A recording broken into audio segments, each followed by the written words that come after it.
सबैमा सेवारो जो तपाईँ कार्यक्रम सञ्चालन भएको हुनाले म सम्बोधनतिर लाग्दिनँ। मेरो नाम विदु कायस्थ, यहाँले म सञ्चार क्षेत्रमा धेरै वर्ष काम गरेको र युएनमा पनि मैले सञ्चार विज्ञको रूपमा 17 वर्ष काम गर्नुहुन्छ र सम्पदाको बारेमा चाहिँ छोटकरीमा यहाँलाई चाहिँ विषय प्रवेश गराउन चाहन्छु।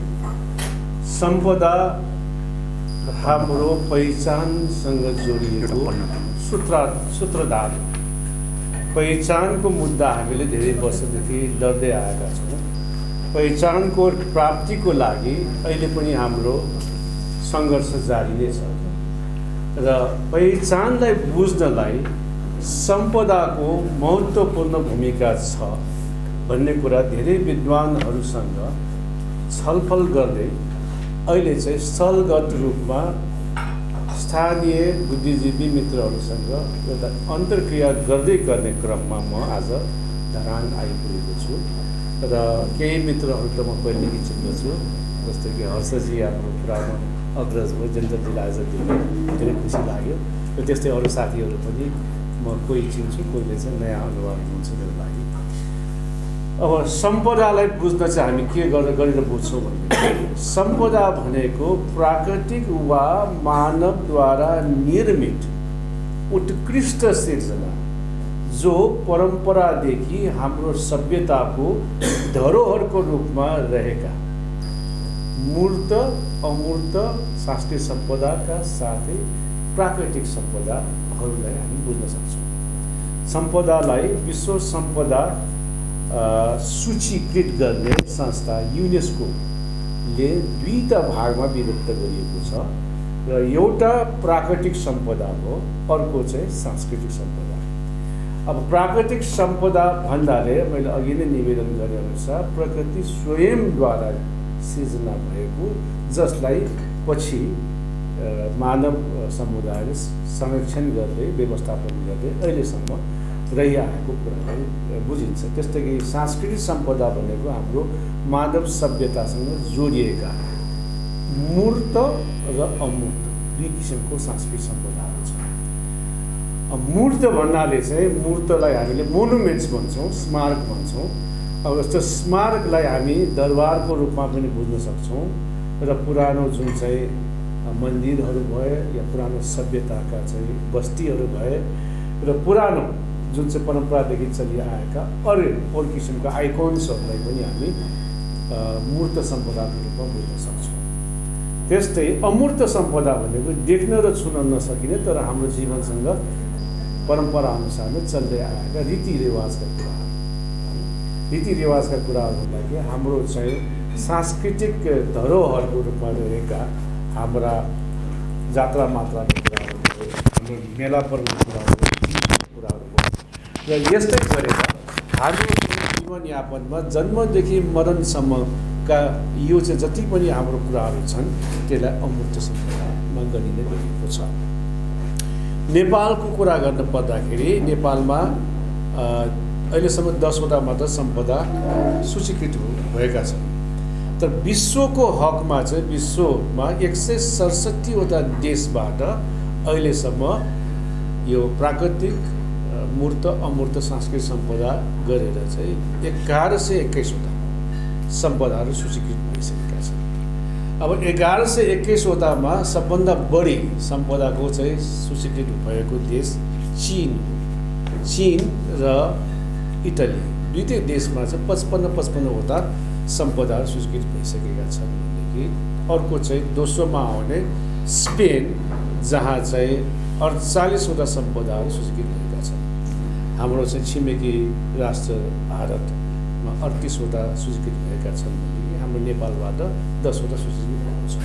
अब 10वटामा प्राकृतिक सम्पदाको रूपमा दुईटा, एउटा चाहिँ सगरमाथा राष्ट्रिय निकुञ्ज र अर्को चाहिँ चितवन राष्ट्रिय निकुञ्ज गरी दुईटा प्राकृतिक सम्पदा छन् भनेदेखि बाँकी 8वटा सांस्कृतिक सम्पदामा 7वटा काठमाडौँ भ्यालीभित्रै रहे र एउटा पछि थप भयो लुम्बिनी भन्दाखेरि नेपालमा भएका हाम्रा विभिन्न जाति राष्ट्रको चाहिँ सम्पदाहरूलाई अहिले पनि सूचीकृत गर्ने जमर्को गरिएको छैन।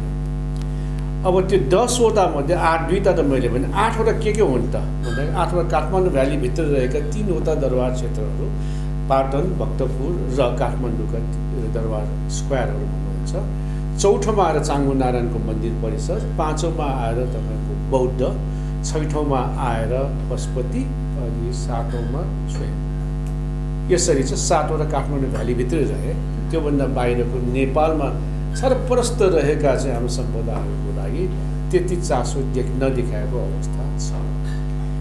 त्यसपछि आएर लुम्बिनी पछि जोड्न आएर 8वटा 10वटा अनि त्यसपछि 24 वर्ष अगाडि 25 वर्ष भयो 1996 र पछिल्लो टाइममा चाहिँ 2008मा 15वटा अरू सम्पदाहरू सबै सांस्कृतिक सम्पदाहरू हुन्।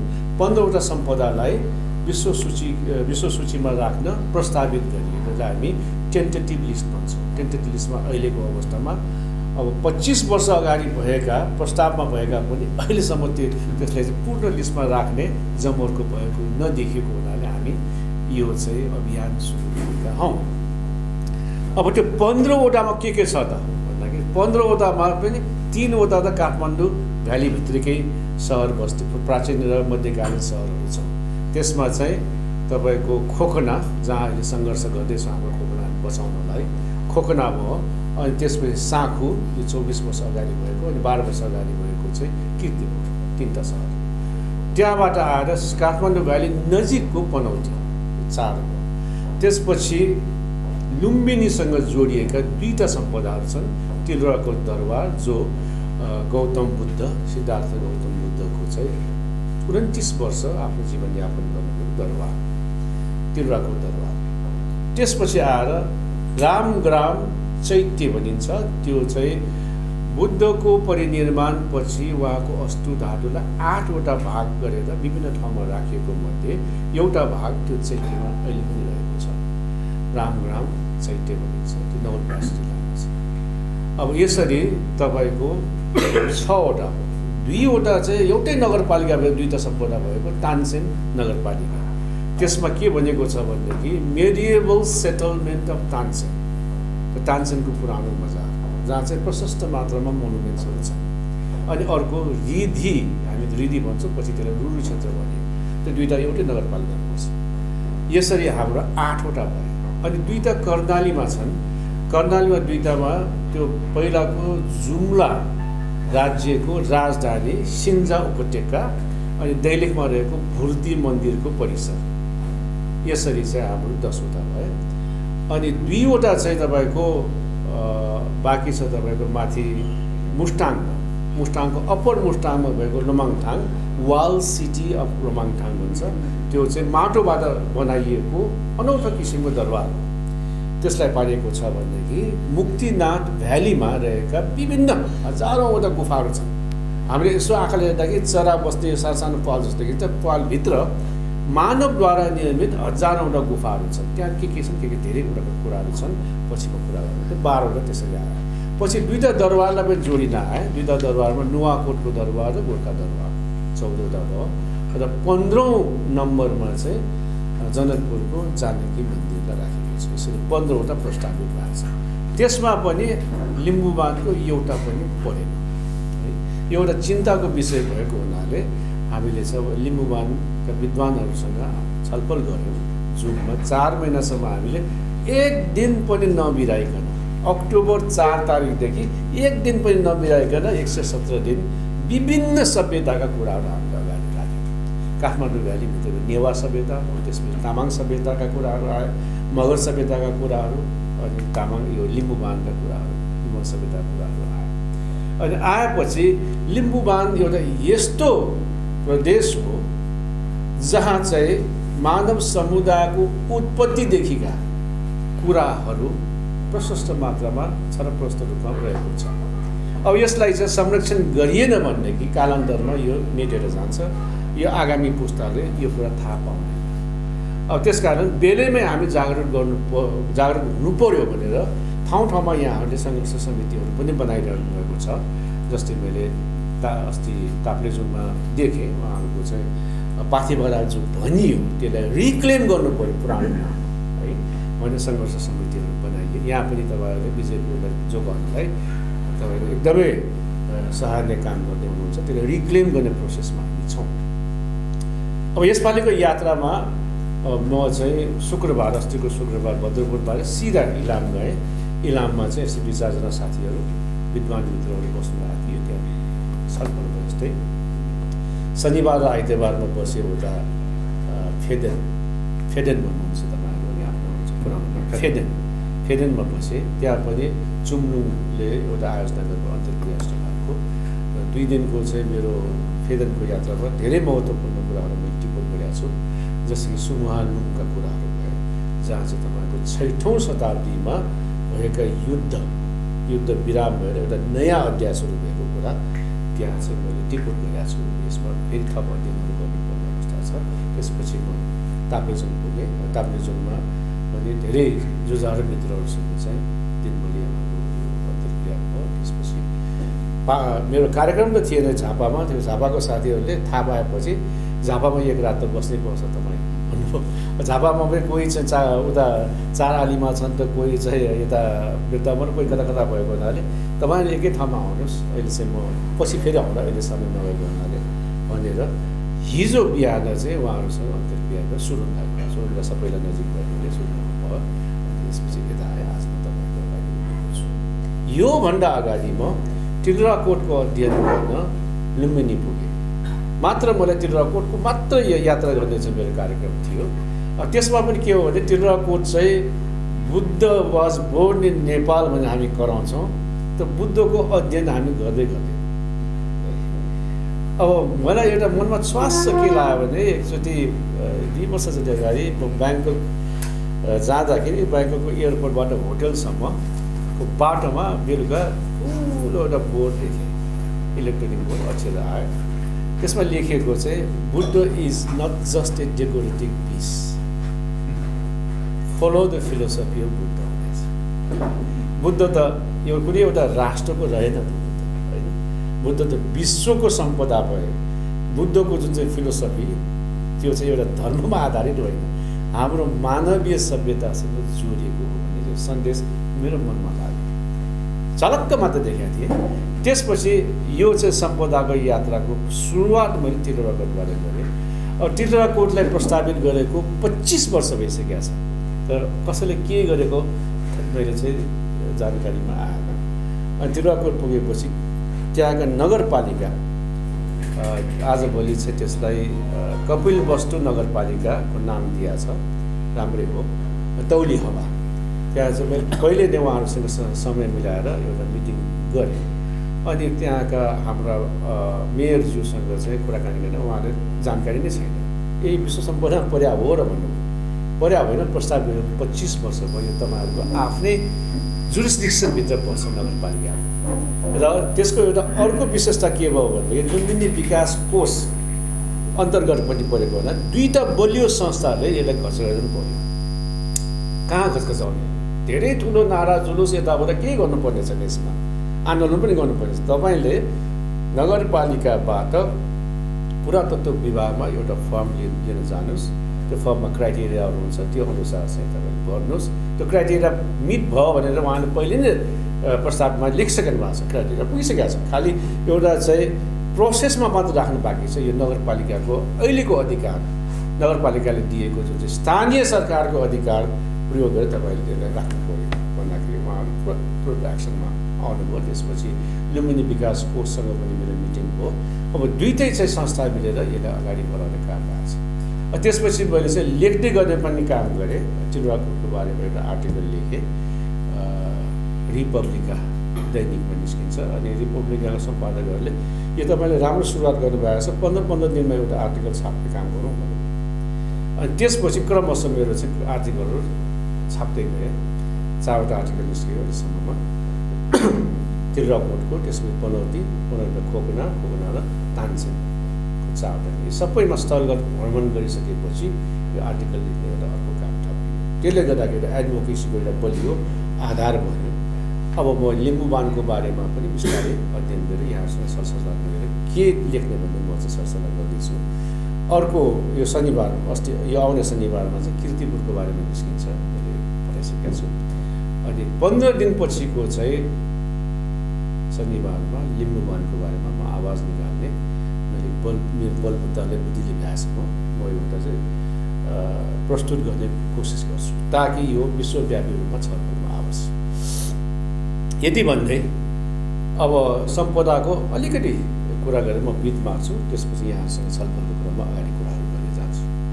अब नेपालको चाहिँ काठमाडौँ भ्याली मात्र नेपाल हो, त्यहाँ मात्र सम्पदा छ। हुन त नेवार सभ्यता त विश्वको एउटा नमुनाको रूपमा रहेको सभ्यता हो, त्यो मान्नै पर्छ। त्यो मात्र त होइन नि त, मगर सभ्यतामा पनि धेरैवटा ट्यान्जिबल इन्ट्यान्जिबल कुराहरू छन् है।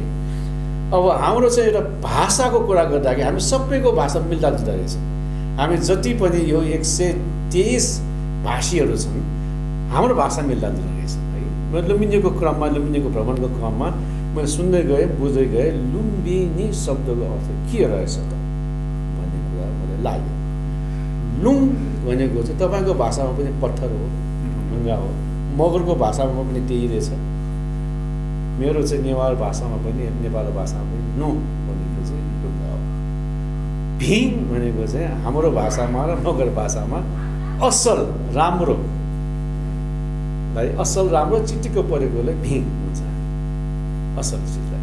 लुम्भिङ भनेको असल राम्रो खालको ढुङ्गा हो। नि भन्दाखेरि तपाईँको एउटा स्त्रीलिङ्गको चाहिँ प्रत्यय राखेको हो, जसलाई चाहिँ एउटा राम्रो या सौन्दर्यताको प्रतीक भनिन्छ।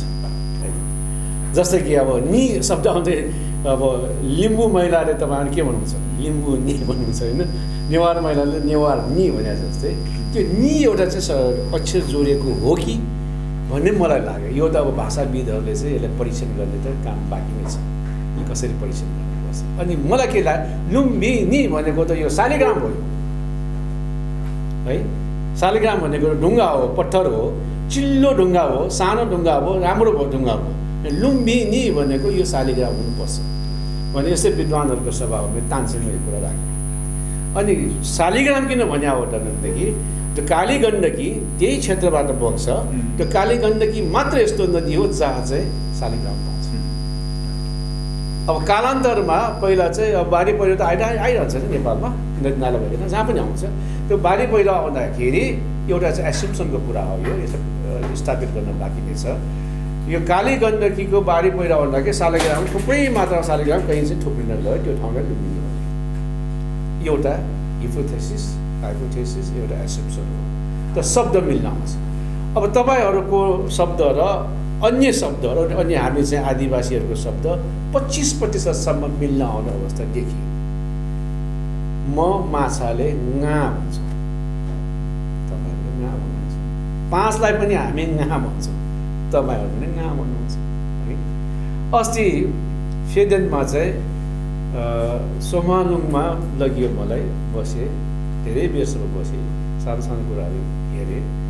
अनि राजेन्द्र हाम्रो जबेगु सरलाई यो सोमालुङको शब्दको अर्थ म भनौँ भने तपाईँले भन्ने हो, ओ म भन्छु नि त, यो चाहिँ 3टा ढुङ्गा होला होला, 3टा ढुङ्गा होला, बिल्कुलै हो भन्नु। कसै थाहा भयो?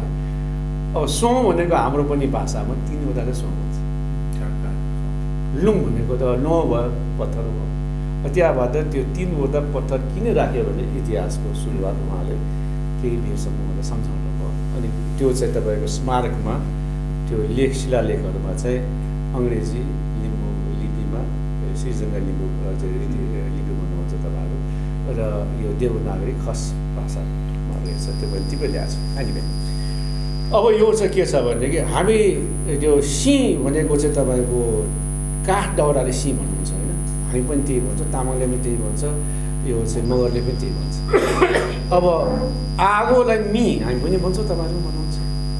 धेरैवटा चाहिँ हाम्रो आदिवासीहरूको शब्दहरू एउटै चाहिँ शब्द रहेछ हामीले प्रयोग गर्ने। तर के भयो भनेदेखि हाम्रो सम्पर्क रहेन। सम्पर्कविहीन बनाउन राज्यले धेरैवटा चाहिँ खेलहरू खेले। सम्पर्क नहुँदाखेरि हाम्रो एकता पनि हुन सकेन। लिम्बूको सभ्यताको बारेमा नेवारलाई थाहा भएन, मगरको सभ्यताको बारेमा तपाईँलाई थाहा भएन। यस्तै गरेर यो जानकारीमूलक रूपमा हामी अगाडि जाँदा हाम्रो शक्ति प्राप्त हुन्छ भन्ने कुरा मलाई लाग्यो। यो कुनै चाहिँ अब यो ठुलो किताब या ठुलो चाहिँ विद्वानहरूको त्यो भनाइबाट मैले चाहिँ उद्धृत गरेँ होइन। मेरो चाहिँ क्रमिक यात्राहरू जस्तै 15 वर्षदेखि म यात्रैमै छु। यो संहिताको यात्रा योभन्दा 10 वर्ष अगाडि संहिता पहिचानसहितको संहिता चाहिन्छ भन्ने कुरा उठाएर म 60वटा जिल्लामा धेरै पटक ओर्दो गएँ। पहिचानसहितको संहिता त नेपालमा आएन, संहिता त दियो, पहिचान बिनाको संहिता के भयो भने नक्कली संहिता जो फङ्सनमै आयो, नाम रह्यो फङ्सनमा आयो है। अब त्यसरी यो सम्पदा र पहिचानको चाहिँ कहाँनिर सुरुमा मैले निवेदन गरेको छु, कहाँनिर चाहिँ हामी जोड्न सक्छौँ भनेदेखि अब विजयपुर दरबारको कुरा गरौँ, इतिहासको धरोहर हो। त्यति बेला चाहिँ के भएको थियो भन्ने कुरा त्यहाँबाट निस्किन्छ है। त्यहाँबाट हाम्रो इतिहास सँगसँगै हाम्रो सभ्यताको कुरा निस्किन्छ। सभ्यता र इतिहास भनेको हाम्रो पुरानो धरोहर निस्किन्छ। एउटा नाम त एकदम सन्तोषसँग कुरा गर्नुभयो कि कमसेकम हामीले यो विवाद थाल्यौँ, हामीले खोटल्न त थाल्यौँ। यसलाई विवादलाई चाहिँ नराम्रो नभन्नु होला, विवाद भनेको राम्रो हो भने पुरो राम्रो व्याख्या गर्नुभयो, मेरो मन छोयो। यस्तै गरेर हामीले त्यहाँबाट आफ्नो संस्कार सभ्यता पहिचानका कुरा निकाल्न सक्छौँ। अब मुन्धुमको कुरा यहाँसँग अघि कुरा भयो। मुन्धुम त विशाल महासागर जस्तो कुरा हो जो मानव सभ्यतासँग चाहिँ जोडिएको कुरा हो। अब मुन्धुमलाई पनि यो विश्व सम्पदा सूचीमा राख्ने हो कि भन्ने कुराहरू आयो। अहिलेको चरणमा 3वटा चिज लिम्बुवान सभ्यतासँग जोडेको चिज अगाडि प्रस्तुत गर्ने भन्ने साथीहरूको चाहिँ सल्लाह छ। यसमा चाहिँ मुकुमनुङ या अरू के नाम हो मलाई थाहा भएन, दोस्रो चाहिँ मुन्धुम, तेस्रो चाहिँ यो विजयपुर दरबार। अब आएर चाहिँ यो 3वटा मात्र होइन, हामीसँग चाहिँ हजारौँवटा सम्पदा छन् यहाँ है। यो मूर्त सम्पदा पनि छन्, अमूर्त सम्पदा पनि छन्, प्राकृतिक सम्पदाहरू पनि छन्। लिम्बुवान एउटा यस्तो सुन्दर प्रदेश हो, मैले फेसबुकमा सेयर पनि गरेँ, मेरो सानसानो फोटोहरू पनि राखेँ। असाध्यै राम्रो ठाउँ, पुरा नेपाललाई प्रतिनिधित्व गर्न सक्ने यो प्रदेश हो। पुरा नेपाललाई पाल्न सक्ने यस्तो खालको पोटेन्सियलिटी भएको, यस्तो खालको उर्वर भूमि हो, यस्तो खालको चाहिँ प्राकृतिक सम्पदा भएको भूमि है। अब के गर्यो भनेदेखि हामीले भूमिबाट विस्थापन गर्न 250 वर्षदेखि नै षड्यन्त्र रच्यो है। राज्यले हामीले जहिले पनि 3टा चिज हामीलाई चाहिँ राखिदियो। एउटा अभावमा राखिदियो। अब अभावमा राखेको मतलब के हो भनेदेखि हाम्रो ठाउँमा कुनै पनि चिजको विकास नगरिदिँदाखेरि हाम्रो रोजगार त्यहाँ रहेन। रोजगार नहुँदाखेरि हामी त्यहाँबाट विस्थापन रोजगारीको खोजेर अन्त जानु पऱ्यो, या तराईतिर झर्नु पऱ्यो। तराईतिरबाट पनि नपुगेर हामी चाहिँ अब विदेशमा जानु पऱ्यो, श्रम बजारमा 50औं लाख जानु पऱ्यो। यो अभावमा राख्ने एउटा चाहिँ 250 वर्ष अगाडिदेखि षड्यन्त्र रहेछ, त्यो हामीले बुझ्नु पर्यो। मानिस अभावमा परेपछि के हुन्छ, त्यसमाथि दबाब आउँछ। त्यो दबावले गर्दाखेरि हामीलाई आफू बाँच्न, परिवार पाल्न हामीले धेरै किसिमको दुःख कष्ट गर्नुपर्ने रहेछ। यदि चाहिँ ठाठलोमै आफ्नो मूल भूमिमै यस्तो विकास गरिदिएको भए हामी यताउता भौँतारिन नपर्ने थियो। पहिला चाहिँ 250 वर्ष अगाडि हामी कहाँ थियौँ, यहीँ बसिया थियौँ, शक्तिशाली थियो। त्यस बेला बेलायतभन्दा पनि शक्तिशाली नेपाल थियो, युरोपभन्दा पनि बढी विकसित थियो भन्ने विद्वानले लेखेको छ। यो अभाव र दबावमा राखेपछि राज्यले हामीले नचाह्यो, प्रभावमा पार्यो। राज्यको प्रभावमा पारेपछि हामी के भयौँ त, राज्यले जस्ता लगायो उता गयो, हामीले सम्पूर्ण हामी चाहिँ आदिवासीले खाल्टोमै राख्ने सकिन्छ। यो लिम्बुवानमा मात्र होइन, नेवार सभ्यतालाई बेसी ल्याउने कोसिस भइरहेको छ सबैतिरबाट यस्तो भएको छ। यो 3वटा चिज अभाव, दबाव र प्रभावबाट हामीले जुझ्नु पऱ्यो, योसँग सङ्घर्ष गर्नु पऱ्यो। अब यो राज्यले नगर्दाखेरि कसले गर्ने त, हामी आफैले गर्नु पऱ्यो। हाम्रो चाहिँ नेपालको कुल भूभागको 64% भूभाग मध्य पहाडी इलाका हो, मान्छे छैन त्यहाँ। त्यस्तो उर्वर भूमिमा अहिले मान्छे छैन। यता कदामा चाहिँ म घुम्दै जाँदाखेरि 60वटा जिल्ला फेरि म घुम्छु, ओहोरदोहोर धेरैचोटि गरिसकेँ, मान्छे भेटिँदैन। मान्छे थुप्रिया छ, कहाँ सहर बजारमा थुप्रिया छ। तराईको क्षेत्रमा थुप्रै छ, त्यहाँ पनि रोजगार नपाएर तराईकै युवाहरू 80% युवाहरू त विदेशमा छन्। तराईमा कहाँ तराईमा रोजगार छ र? तराईको भूमि त के भयो भने यो चाहिँ तपाईँको चुरिया पहाड स्खलन भएर त्यसलाई एकदमै अनुचित रूपबाट दोहन गरेर त्यहाँबाट बग्न थाल्यो, के बग्न, डेब्रिज बग्न थाल्यो। अब चाहिँ तराईको उर्वर भूमि त ती बालुवाबाट पुर्न थाल्यो।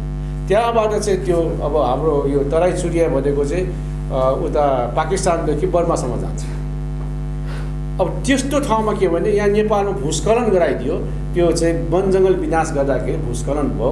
भूस्खलन भएपछि नदी नालाहरूको चाहिँ यो उचाइ बढ्यो, डेप्थ बढ्यो, सतह बढ्यो। सतह बढ्दाखेरि अलिकति पानी पर्दाखेरि के हुन्छ भने छटाछुल्लो चाहिँ तराई डुबानमा पर्ने अवस्था आयो। दैनिक रूपमा चाहिँ त्यो चाहिँ बढ्ने क्रम छ। अब आएर राजमार्गको पारी पुग्यो बालुवा, पारी पुग्दाखेरि के भयो भने उर्वरा भूमि सबै छपेपछि अब तराई हाम्रो फुड बास्केट भन्थ्यौँ त्यो रह्यो। यो मरुभूमिकरणमा परिणत भयो। पहाड खाली हुने, तराई मरुभूमि हुने, अनि हामीले चामल कहाँबाट किन्ने त? विदेशबाट आउँछ, मलेसियाबाट आउँछ, तेल मलेसियाबाट आउँछ। हाम्रो खाद्य आपूर्ति चाहिँ नेपालको 80% बाहिरबाट आउने अवस्था आयो। मलाई नेपाल समृद्ध नेपाल बन्यो त, नेपाल विकासमा आयो त भन्दाखेरि यसलाई फेरि रिक्लेम गर्नु पर्यो। आफ्नो भूमिलाई फेरि हामीले व्यवस्थित रूपमा रिक्लेम गर्नु पर्यो। यसैको लागि त हामीले पहिचान सहितको संहिता माग गरेको, यो हामीले दिएन। और फेरि यो सङ्घर्ष गर्नुपर्ने बेला छ। अब अलिकति म समय लिउँ, अलिकति कुरा चाहिँ बाँकी रह्यो, त्यसपछि तपाईँहरूसँग गर्नु। यो नेपालको संविधानमा 5वटा तत्त्वहरू छन्, तपाईँहरूले सबैलाई थाहा छ। 5वटा तत्त्वमा सम्पूर्ण अधिकारको कुरा गरिरहेको छ, अधिकार दिएन। एउटा कुरा के हो? धर्मनिरपेक्षता कहाँ छ? यसबारेमा धेरै बोलिराख्नु पर्दैन, तपाईँलाई थाहा छ। त्यसपछि आएर समानुपातिक समावेशी, त्यो कोटामा को जान्छ तपाईँलाई थाहा छ। त्यो मर्म अनुसार त्यो कोटामा न माथिको चाहिँ निकायमा राख्यो, न तल्लोको निकायमा राख्यो। नगरपालिका तपाईँको आफ्नोलाई बनेको होइन, तर नगरपालिकाले हाम्रो सम्पदाले जोगाउने काम गर्ने, विनाश गर्ने काम गरिरहेको छ है। अब यो समावेशीबाट तेस्रो चरणमा हामी कहाँ जान्छौँ?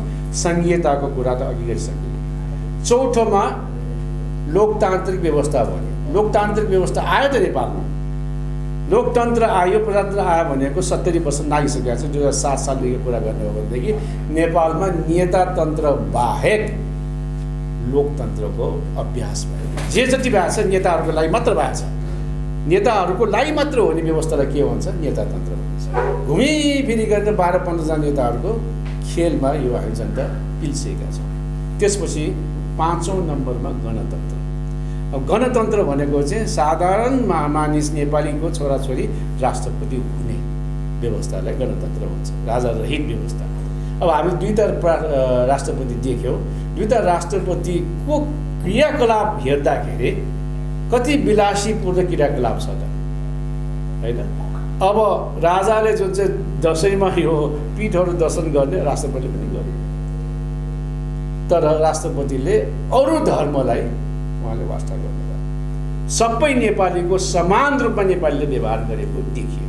भन्दाखेरि यो गणतन्त्र पनि सक्कली गणतन्त्र हो भनेर हामी भन्न सकेका। यो 5वटा जुन पिरामिडिकली अर्डरमा छ, यो 5वटा चिजमा हामी रणभुल्लमा परेका छौँ, भ्रममा राखेका छौँ। अब यति भन्ने म यहाँ अहिलेको लागि बिट मारौँ, त्यसपछि पुनः हामी छलफलको क्रममा लैजाउँ। धेरै धेरै धन्यवाद। सेवाहरू